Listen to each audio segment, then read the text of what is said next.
Grateful for your time this afternoon. This is Channel One Television, and we interrupt our normal programming to bring you some rather unfortunate news. It is with a deep sorrow and a heavy heart that we announce to you of the passing of a former First Lady of the Republic of Ghana, Her Excellency Konadu Agyeman-Rawlings. The former First Lady passed away this morning at the Ridge Hospital here in Accra, according to sources close to the family and close to the hospital. An unfortunate situation, and one that brings deep grief and deep sorrow to all of us. To join me, of course, have a brief conversation regarding the passing of Konadu Agyeman-Rawlings is our head of current affairs production here at Channel One Television, Fred Tete Jabano. Fred, it's quite a difficult time, especially for the family, the children, if you like. Yes, a very difficult time. I mean, it's not easy to lose a loved one, someone you've been with, someone who's nurtured you, someone you stayed all these years as a child to adulthood. It will be a quite difficult moment for the Rawlingses. The Rawlingses being from Zanato to their last child, which is Kimathi Rawlings. This would be a very difficult moment. In as much as it's a difficult moment, and I'm sure that they would also remember their mom for the role she's played in the history of this country, especially from the Fourth Republic and even before the Fourth Republic. Konadu Agyeman-Rawlings is one person you can say is the standard of who we measure to be a First Lady in this country. For most of us who had grown up from the beginning of the Fourth Republic, anytime you talk about the First Lady of the Republic of Ghana and you want to compare the measure up there was Konadu Agyeman-Rawlings. Who was Konadu Agyeman-Rawlings? Konadu Agyeman-Rawlings is from the Ashanti descent. She's from Kumasi, her dad from Kumasi, her mom from Kumasi and Achim.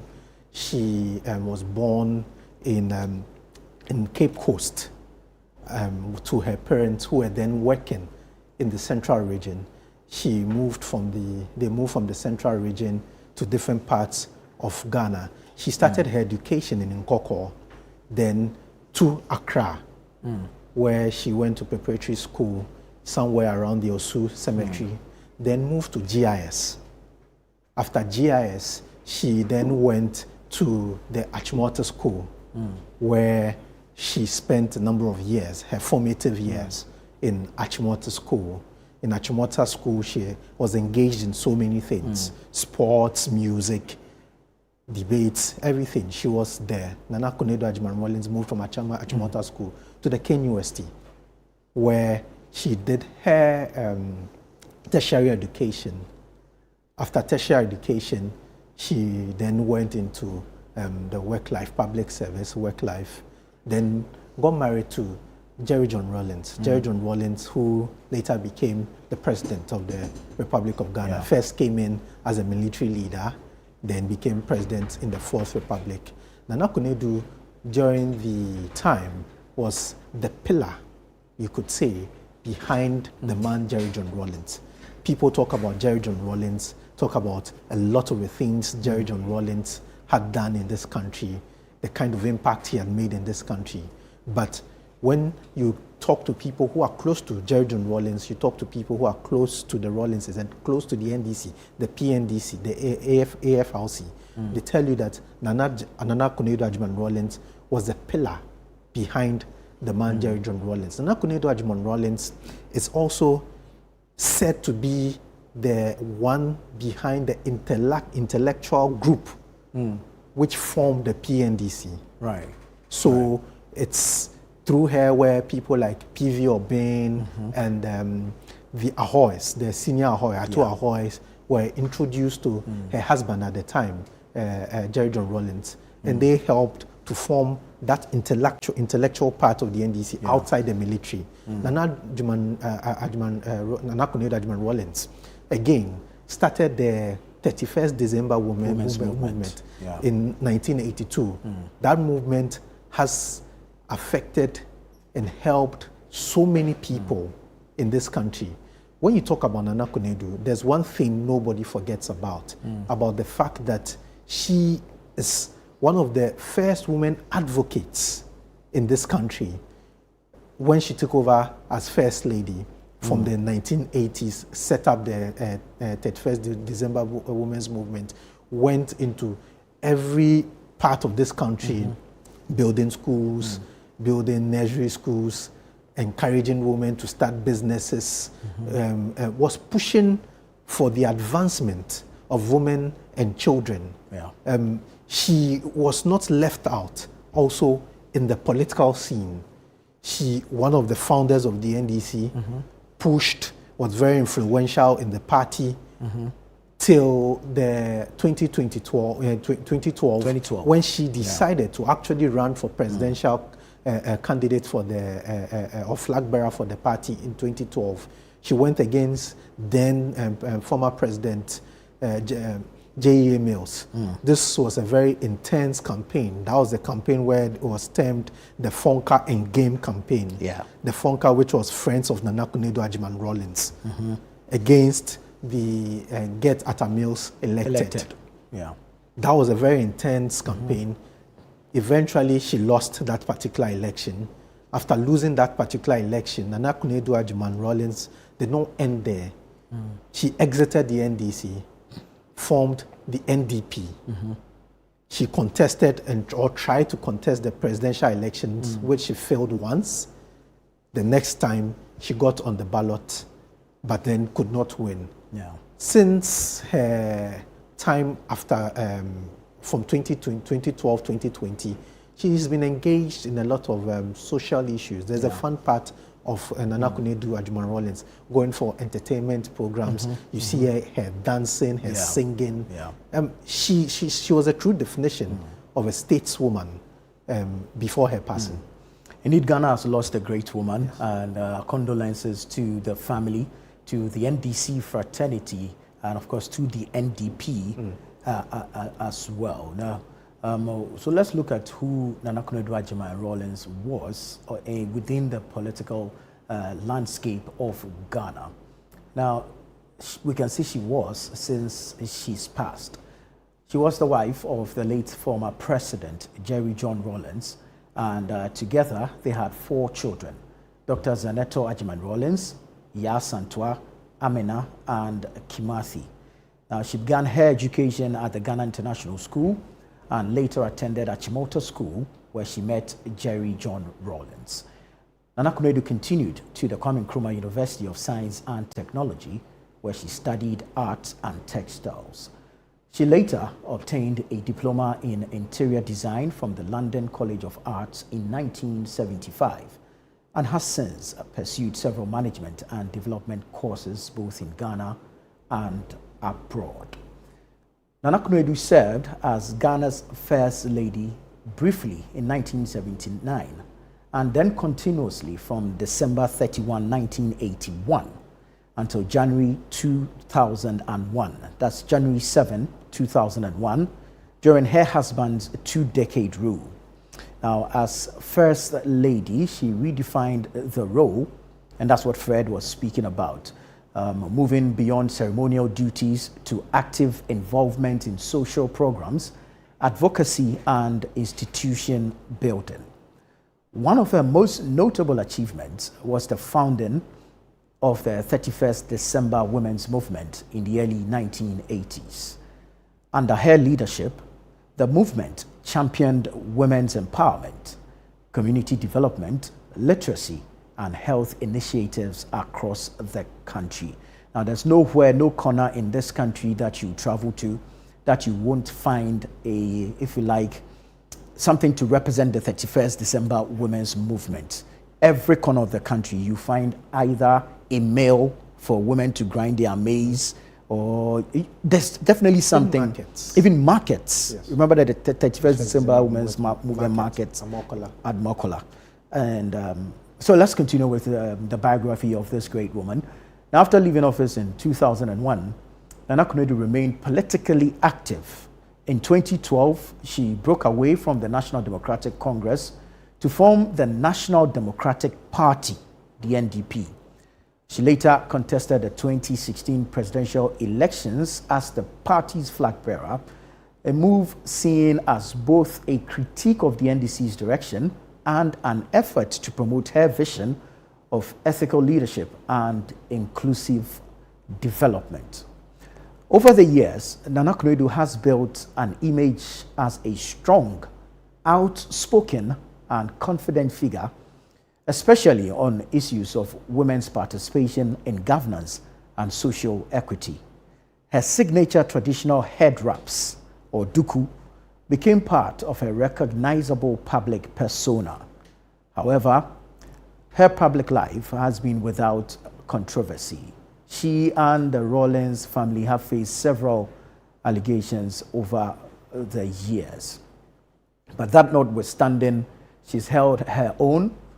She's held her head up high, as Fred has already indicated, as a strong pillar behind the man who ruled this country for 2 decades, and if you like, or more, if we were to add all the years from 79 up until 2001, when he handed over to John Agyeman-Rawlings. And so Nana Konadu has been that pillar behind Jerry John Rawlings, who passed on earlier. And a quite difficult moment for the Rawlingses at this moment. And with all that we've read about her, and even from her own book, her life, her growing up, formative years up until her growing up, she was destined for the space she found herself in. Yes, yes. Much of her adult life has been dedicated to public service, like you've mentioned, from 1979 when she became the first lady, and there was a break to the 81, 31st coup to 82, all the way to 2001 when they handed over power. Even after 2001, she still continued within the public space, making herself available for the service to her party, to her country, to her people. Nana Konadu Agyeman-Rawlings is a very affable person, very friendly person, very welcoming person, but then also a very strict woman who believes in standards, high standards. And she would always tell you, when I tell you to meet me here at this time, I expect you to be there at that time. I recall one of the days... Very disciplined woman. Very disciplined. Yeah. One of the days we were supposed to have an interview, or we had an interview with her some few years ago. Where this was on Footprints? On the Footprints. Where she told us that I'll be here at this time. Ensure that you are there at this time. She was there exactly the time she said she was going to. And she always gave the warning, make sure you are not late. Indeed. She did not joke with her time. Now, that interview you mentioned, let's bring viewers snippets of that interview. You never grow old. Oh gosh, don't say that. I do feel old. Really? Oh, yeah, but young enough to go dancing and all that. No, well, that's one. You are cultured with good dancing skills. Well. And you've been consistent over decades. Thank you. It's good to have you. Thank you for your time. So, many people would know Nana Konadu Agyeman-Rawlings as, okay, now we say the former First Lady. And in your leadership role, you defined a lot of things, advocacy, women leadership, women activism and all that. But here we are trying to look at your footprints and your experience with KNUST, which is what has brought us here. So if you indulge us, we'll just talk about your academic life and then a few other things. I hope that works for us. Perfectly. Thank you very much, Mom. So, Nana Konadu Agyeman-Rawlings, where are you from? In terms of Ghana? Yeah, Ghana, of course. Okay. I'm from Ashanti region. Oh, okay. Yes. Direct descendants of the royal family. The Otumfo is my cousin. Oh, really? Yeah. Then you have lands in Ashanti region. No, but maybe footprints, but not lands. Okay. All lands are, Of course, reside on on Nana. So, my so you're an grandfather. Ashanti through and through. Yeah. Wow. My grandfather had two brothers who were Asantehines in succession. Are you serious? Yes.